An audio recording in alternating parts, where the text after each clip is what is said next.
right, we're live. So again, my name is Aaron Murray. I'm a high school health and PE teacher here in Byron.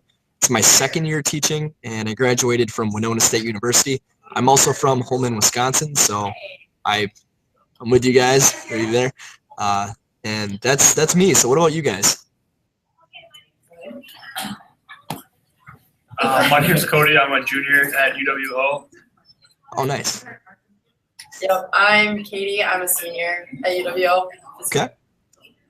Yeah, I'm Colin. I'm a junior at UW Oshkosh. I'm from Kimberly originally. Yeah. Okay. Okay. Are you guys ready? I'm Ethan. I'm a junior, and I'm from Green Bay. Okay. Awesome. Awesome. I'm Adam. I'm a senior. Okay. I'm originally from Amro, little small town. Awesome. Good. Good group. My first question, I guess I have for you guys right away is: are you both health and PE? And if so, are you also DAPE? We're all PE majors with health and then adapted certification as well. And then coaching comes along with it all too. Awesome. I'll tell you right now that when I started, I was only PE, and my advisor told me, he's like, you're gonna have, pretty hard pressed to get a job with just PE. And to be honest, there's 3 PE teachers here at the school, but I'm the only one that teaches health now because it was a dying program, and I've kind of did it all over again, did the curriculum. So I'm the only health teacher, and I end up teaching more health than I do PE. But I've also, last year I was part-time. Like I said, it's my second year teaching. And so from last year to this year, one of the things that made me full-time was going over to the elementary school and teaching DAPE. And your school, whenever you get hired, they'll probably bounce you around. It's pretty common to travel in a district. So I'm really glad that you all have health, PE, and DAPE. That's really important to have. DAPE is developmentally adapted PE. Yep. All right. So what questions do you guys have for me then? Well, I didn't bring this one down, but I was thinking, like, especially with the scenario we had today, like, not necessarily technology failing, but it takes a long time for kids to learn it. Mm-hmm. And then usually, like, setting up and doing it, I feel like a lot of the things that, at least when I was in school, it took longer, and I didn't get as much out of that. Telling me and, like, going to do something and, like, trying to play a game and stuff, I feel like it took longer, and I didn't get as much. I do a lot of Gotcha. It's like I'm kind of I like this class to, like, connect, but I'm kind of driving to them, the kids that can pull out charts and spreadsheets and put together. On, for example, they were looking at the ransom red sheet. like how do you use it. So then they were putting in Okay. examples of iron. I get what you're saying. I think a lot of it really depends on the school as well. But for example, like I said, here at Byron, we're 1-to-1, so every kid's got an iPad, so it integrates pretty seamlessly. But one of the things that we have here at the high school is we use a program called Polar Go Fit, and we use it for grading our PE classes. So essentially, rather than me just walking around with a clipboard and saying, "Yep, you did what you did today. You get an 8, you get a 10, whatever." It's all tied to their heart rate monitors.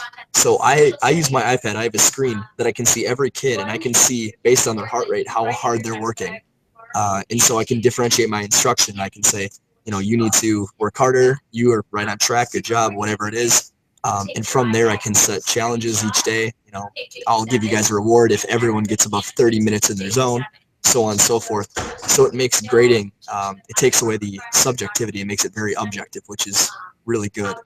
And that's our whole program. So me as a PE teacher, I use technology every single day in how we teach.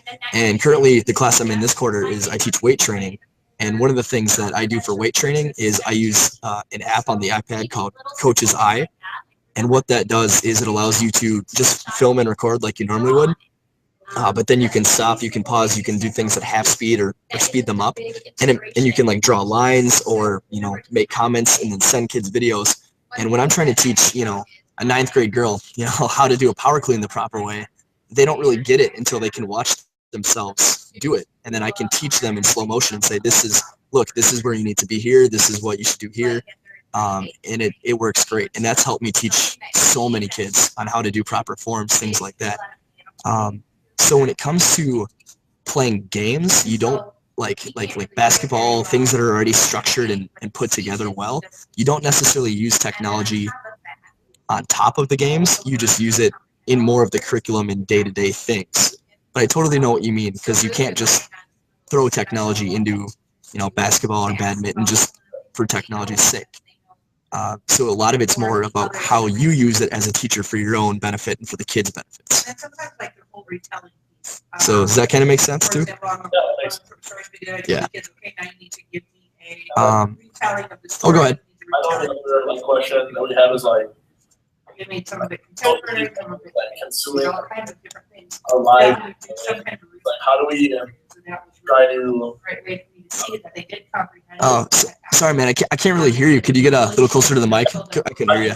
feel like the kids to put down their phones and get away from technology for a little while, like especially physical education. Like I feel like we should, this is the one time we should have them put away their phones and their technology and finally do something, especially with like the obesity like increasing. I think really disconnected technology, they're just going to be less and less. Totally. I totally get that. One of the things that I'm struggling with in my health class, and I started something new this quarter, was kids being on their phone, and they're always on their iPad. And you'll see when you start going out and your student teaching, when you go around to the lunch tables, they're not talking to each other. They're on their iPads. They're on their phones. And they'll just 5-6 people, and they're just all looking down. They're not talking to each other. So one of the things that I did differently this quarter is I have a box, and it's got numbers. And when the kids come in, how I take attendance is they put their phone in the box, and that eliminates that distraction right away during classroom. So I know that they don't have their phones, and then I only grant them iPad usage if we're doing some kind of activity which requires the iPad, which is quite frequent. But in a PE setting too, the kids won't have. Let's see. Again, it's more about what you use it for rather than the kids. So in that example I gave you with the kids with their heart rate monitors, they don't have access to an iPad at the time. They only have the heart rate monitor, and then I get to see where they're at, and I can differentiate and tell them what they need to do, and so on and so forth. So you don't really see a whole lot of technology from them. It's more for how you use it with them. But I totally agree about, kids being plugged in their phones all the time. I mean, even the elementary kids are like that. It's not just high school.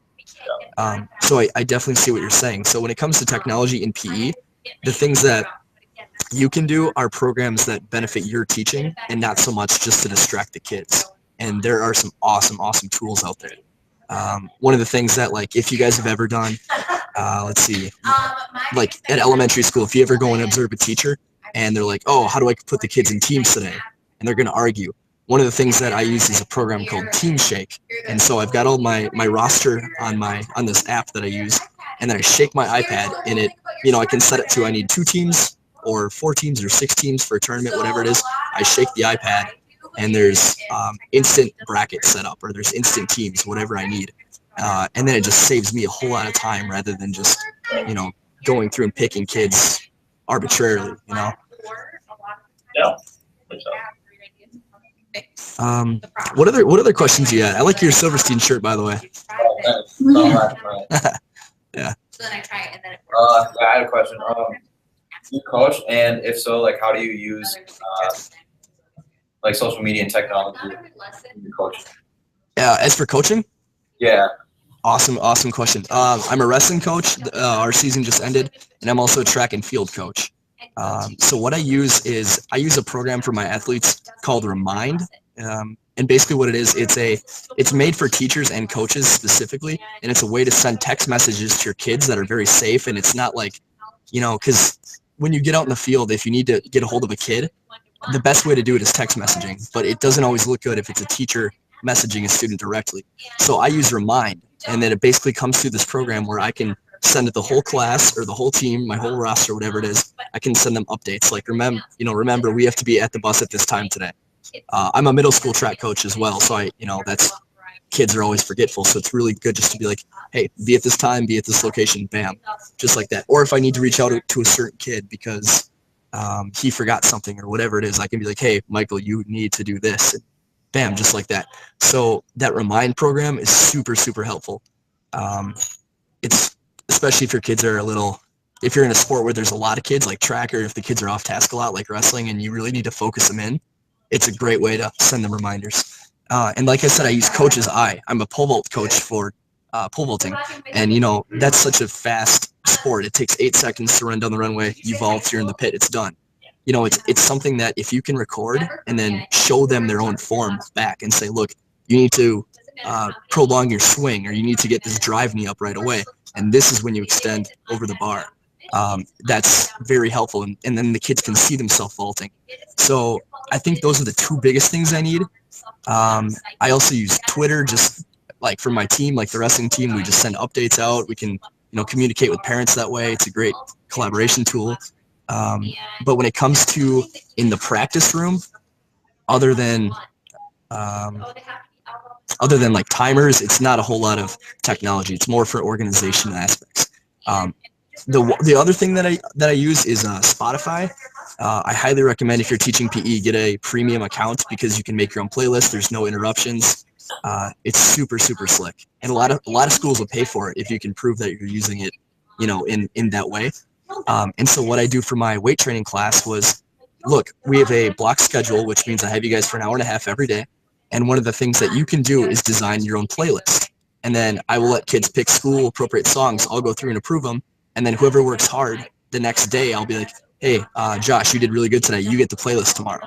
And then they get to, they take ownership of that. And then they get to play their music for the whole class period.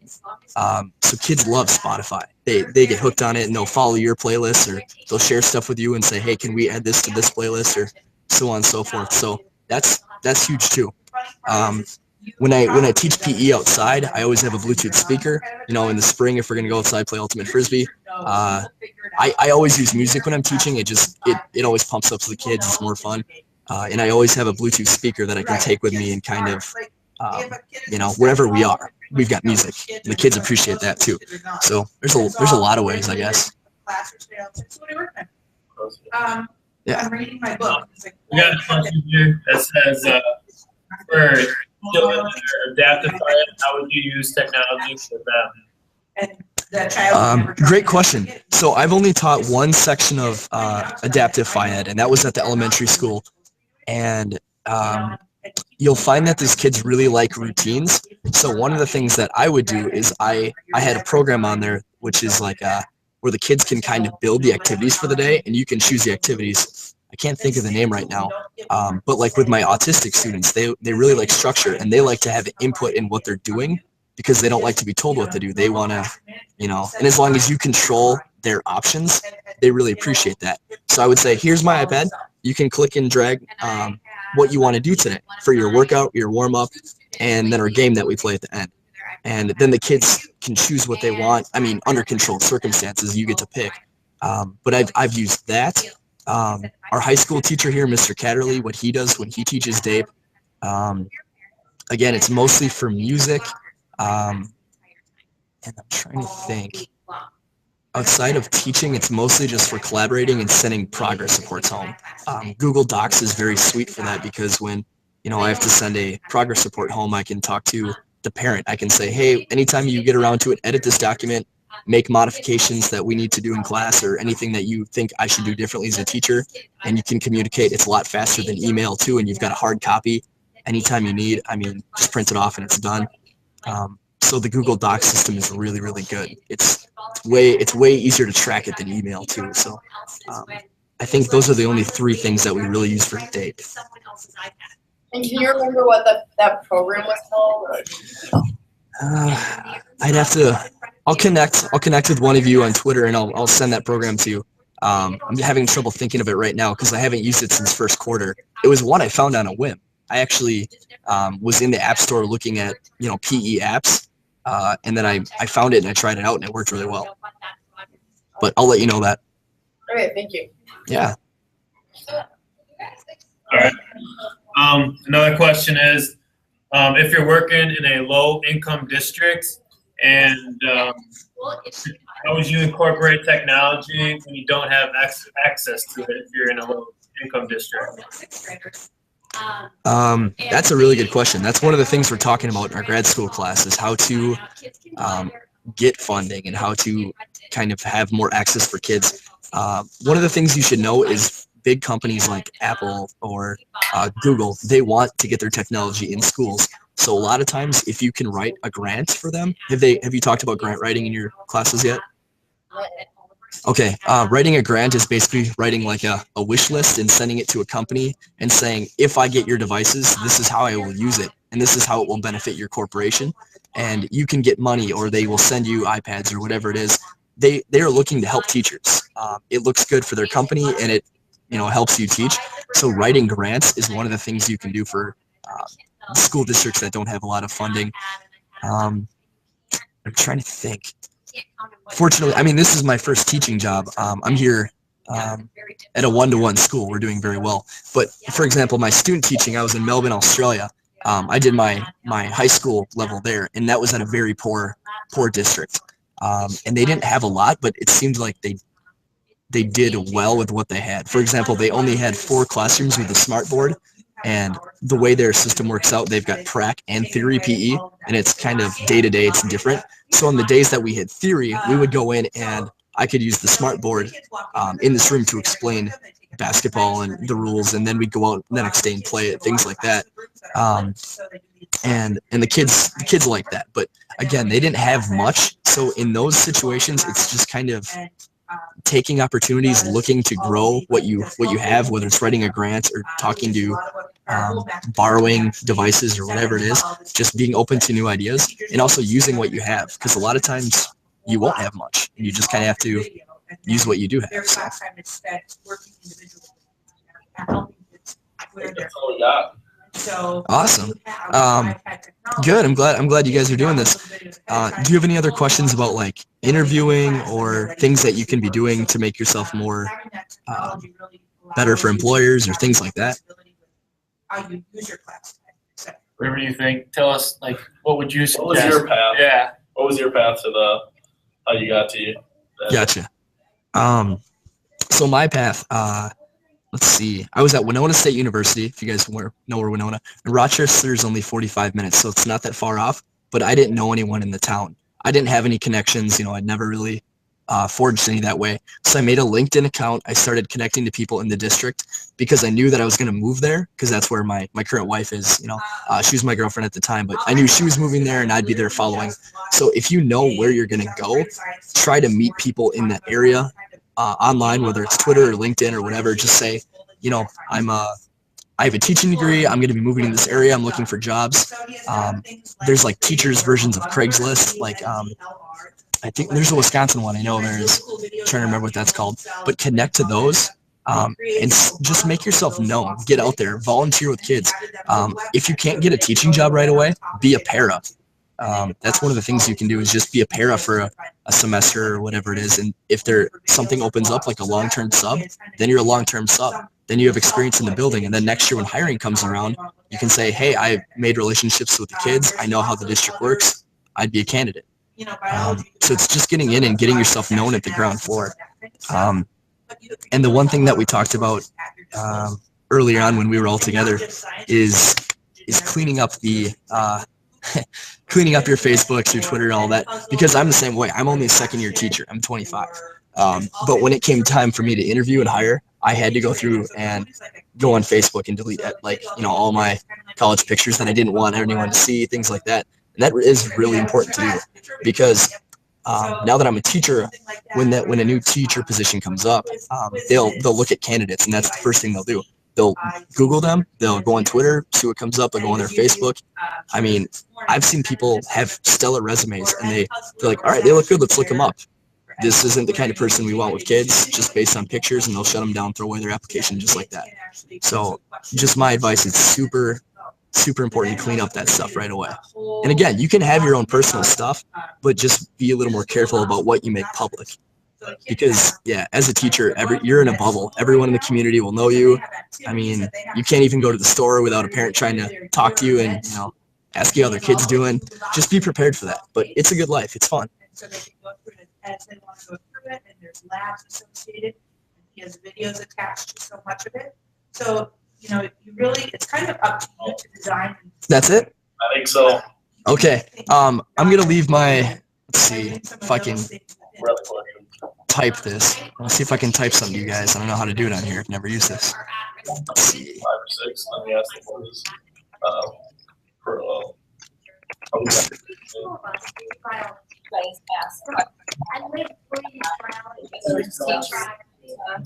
Like he's had student teachers he's liked about amazing web quests.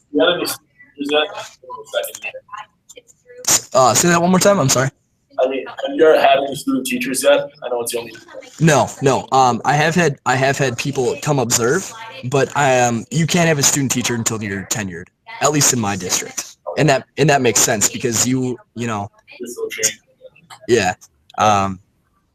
But I've interacted with other student teachers that come through here because they see me as a new teacher and they're like, what do I do to get a job? You know, you talk to them that way. So yeah, I interact with student teachers all the time, and I'd like to have one because it wasn't that long ago that I was doing my student teaching. You know, it's fun, and that's the other thing. When you are student teaching, that's your first opportunity to really put your name out and make a good name for yourself, and just go say yes to everything, volunteer. If there's a home game, whether it's like a high school, middle school, if there's a home basketball game that night, go out to it. People will get to know you and recognize you, and that's something that's really positive that you can do. You said you had your student teaching in Australia, right? Mm-hmm. How'd you get to go over there? There's a company called Educators Abroad, and basically it wasn't that hard, honestly. I filled out an application. I did like a couple online interviews, and then they're like, yeah, you're a candidate. Where would you like to go? And I picked between Ireland, New Zealand, and Australia. And the best fit for me, because they kind of do what's your best fit, what can you afford while you're there if you're not working, if you are working, because sometimes you'll get a visa and you'll work on the side. I highly recommend that too. But yeah, I went through Educators Abroad. It only took about 2.5 months of a little bit of paperwork back and forth, and then I was there. And I was there for 5 months.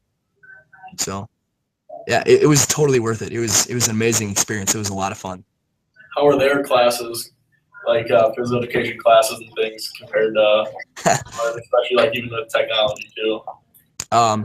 This most of the schools, depending where you're at, they separate girls and boys PE, and they tend to be a lot more aggressive. Like rugby is really big, Australian rules football is really big, netball is really big, and they tend to like.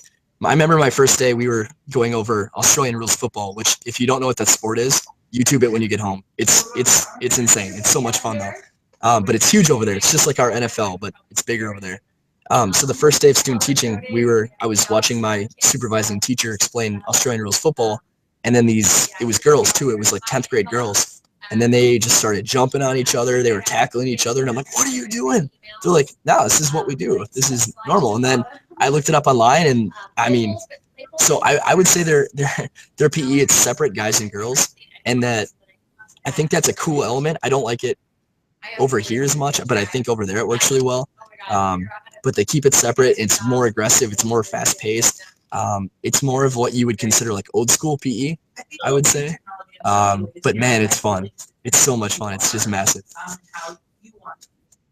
I've done things. I do Pinterest things for my classroom, and I do for my family. Awesome. So any other questions? Anything I can try to think if I have any other tips for you guys. I've kind of talked everything I know though. You're in the right. If you guys like sports and if you like kids, especially if you like coaching, you're in the right path. Wrap up in 5. Okay. It's a fun career, and I think the other thing is to make yourself equal in PE and health. Like if you're gifted towards one thing, get more experience in the other. Try to balance yourself out because odds are you will be teaching both health and PE. It's very, very rare that you would just do one or the other. So yeah. Not when you're done. Oh, well, we're finishing up here. So. Okay, when you're done, just stop. Sure. Okay. I think, yeah, we'll stop the broadcast here, but I'm going to put my Twitter handle up here if you guys are interested in that. You don't have to, but I'll put it up for you if you have questions later on. I'd love to help, I get it. I was in your chair like 3 years ago. It's not that long, so I get it. Very much. So Yeah, thanks for thank you. yeah, no worries at all, guys.